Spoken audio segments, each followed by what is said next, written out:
Hi అండి. ఇవాళ chicken పచ్చడి విత్ గోంగూర కాంబినేషన్‌లో చేస్తున్నాను. దానికోసం గోంగూరని శుభ్రంగా క్లీన్ చేసి తడేమీ లేకుండా ఆరిపోయేటట్టు గాలికి ఆరబెట్టుకోవాలి.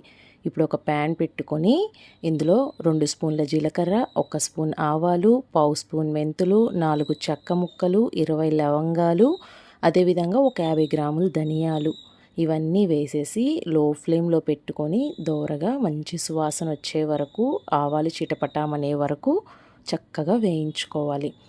ఈ పౌడర్ వల్ల మనకి చక్కగా గ్రేవీ అనేది వస్తుందండి. ఇక్కడ కావాలనుకుంటే స్పైసెస్లో మీరు ఉప్పు కారం అనేవి పెంచుకోవచ్చు, తగ్గించుకోవచ్చు. ఇప్పుడు ఈ వేయించుకున్న మసాలాని మెత్తగా పౌడర్ లాగా చేసి పక్కన పెట్టుకోవాలి. ఒక ప్యాన్ పెట్టుకొని అందులో ఒక 50 ml ఆయిల్ వేసుకొని అందులో ఈ గోంగూరను వేసి చక్కగా వేయించుకోవాలి.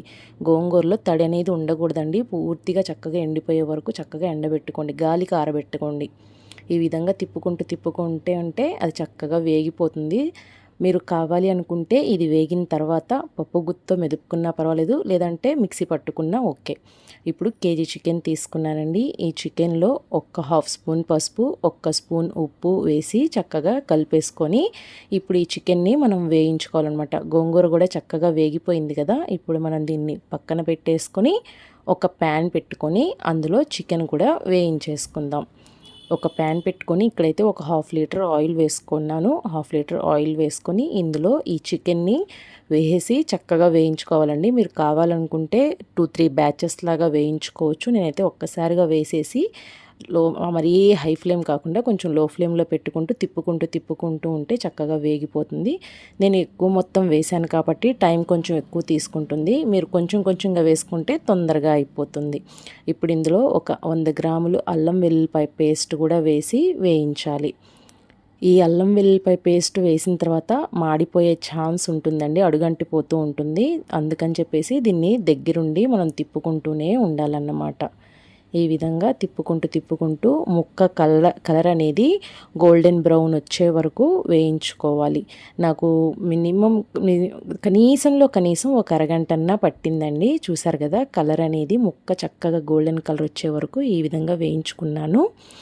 ఇలా వేగిన తర్వాత మనం ఇందులో స్పైసెస్ అనేవి యాడ్ చేసుకోవాలి. మీరు కావాలనుకుంటే చెప్పాను కదండి, 2-3 బ్యాచెస్గా కూడా ఫ్రై చేసుకోవచ్చు. ఇప్పుడు ఇది వేగిన తర్వాత మనం ముందుగా వేయించుకున్న మసాలా పౌడర్, ఇంకా ఇక్కడైతే నేను 4 స్పూన్ల కారం వేశాను. రుచికి సరిపడా ఉప్పు, నేను 3 స్పూన్ల ఉప్పు వేశాను. వేసి ఇవన్నీ చక్కగా కలుపుకోవాలి. ఇక్కడ కావాలనుకుంటే మీరు వెల్లుల్లిపై ఇదే ప్లేస్లో వేసి వేయించుకోవచ్చండి. కానీ మా వాళ్ళకి బాగా క్రిస్పీగా వేగితే ఇష్టమని నేను లాస్ట్లో యాడ్ చేశాను. ఇప్పుడు ముందుగా మనం గోంగూరని ప్రిపేర్ చేసి పెట్టుకున్నాం కదా, నేను ఒక్కసారి మిక్సీలో తిప్పుకున్నాను. ఇప్పుడు ఆ గోంగూర పేస్ట్ని కూడా వేసి బాగా కలుపుకోవాలి. ఇందులో మీరు కావాలి అనుకుంటే నిమ్మరసం కూడా పిండొచ్చండి. కానీ నేను తీసుకున్న గోంగూర పుల్ల గోంగూర అన్నమాట, అది చాలా పుల్లగా ఉంది. అందుకని చెప్పేసి నేను నిమ్మకాయ పిండలేదు. మీకు గోంగూర పులుపు తక్కువ ఉంటే కనుక మీరు ఒక 4 నిమ్మకాయలు బాగా చల్లారిపోయిన తర్వాత కలుపుకోండి.